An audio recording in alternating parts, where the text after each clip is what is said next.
السلام عليكم ورحمة الله تعالى وبركاته.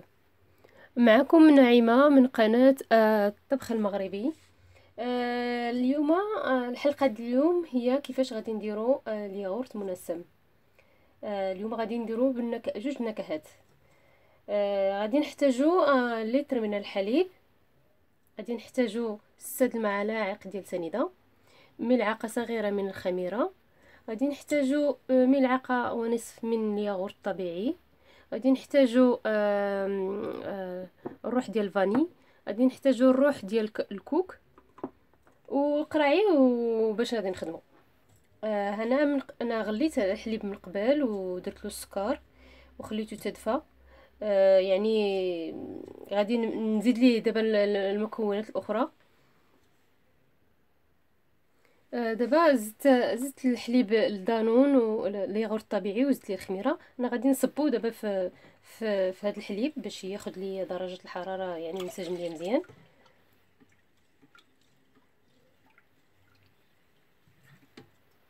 صافي، ومن بعد غادي نضيفو النكهات.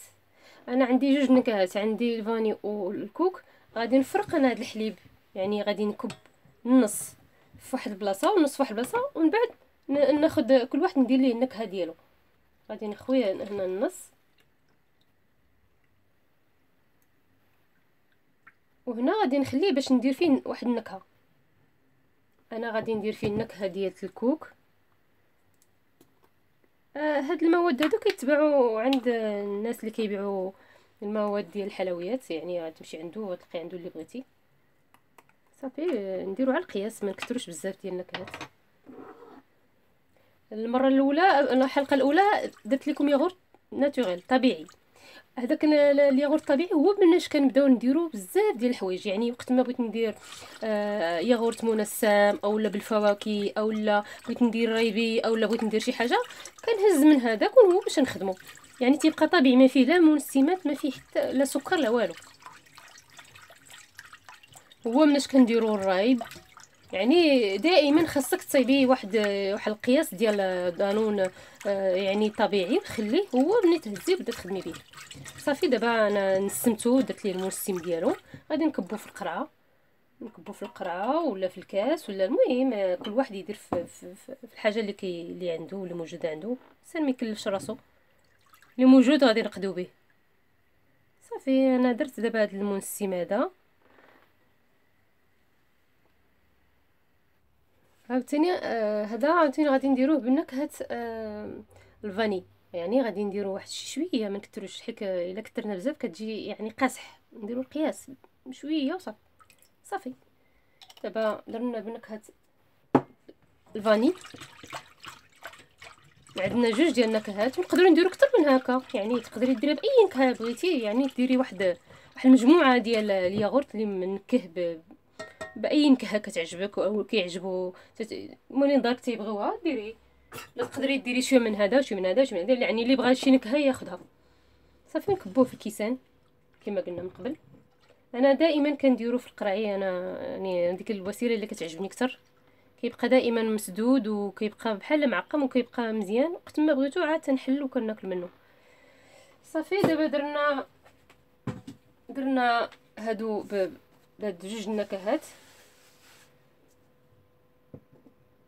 هادي نكهه ديال الفاني، وهادي نكهه ديال الكوك.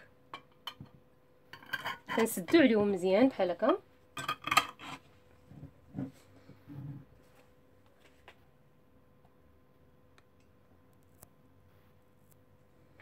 كنديروهم في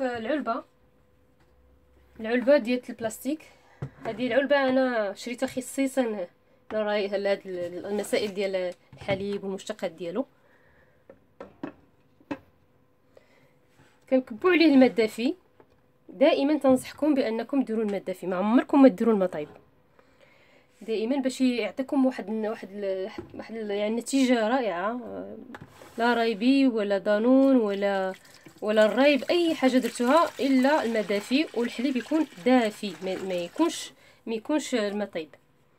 والحليب تا هو ملي تبغي تخلطوه يكون دافي، يعني دائما يكون اليد ديالك تحملو. صافي، غنسدو عليه، غادي نخليوه حتى يروب، يعني كيما قلت لكم دائما 8 سوايع. 6 سوايع المهم على حساب الجو. ونديرو في مكان يكون دافي ما يكونش بارد. ملي كتكون يعني درجه الحراره بارده كنديروه في الفران وكنخليوه يعني باش دائما يكون عنده واحد الجو دافي باش يروب. وان شاء الله غادي نوريكم كيفاش كيكون دانون منين يروب غادي نوري لكم. من بعد ما تسنينا 8 سوايع راب وصافي انا جبدته وتشوفوا كيفاش كيجي يعني شاد راسو مزيان. هذا احنا كنا درنا جوج نسمات، وحده ديال الكوك وحده ديال الفاني، وواحد اخر درتو انايا بزريعه الكتان تا هو كيجي زوين.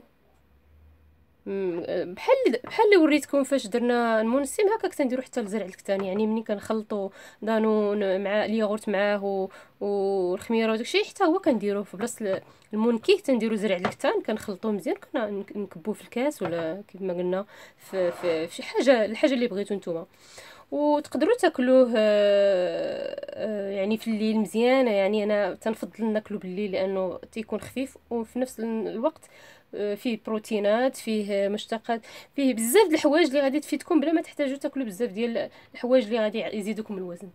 وكنتمنى هاد الوصفه هاد الوصفه يعني تعجبكم وتجربوها، وتنتمنى انها تنجح لكم كيف ما كتنجح ليا، لان انا مشيتو على الطريقه اللي وريتكم غادي تنجح لكم 100%. وان شاء الله مازال غادي مازالين في السلسله ديال مشتقات الحليب. وان شاء الله غادي نوريكم في الحلقات المقبله كيفاش غادي نديروا الاجبان وكيفاش غادي نديروا يعني سلسله ديال الاجبان تاني. ونخليكم ان شاء الله ميعادنا الفيديو الثاني، وما تنساوش تشاركوا باش يوصلكم الجديد ديالي. وميعادنا في الفيديو التالي الاخر ان شاء الله. مع السلامه.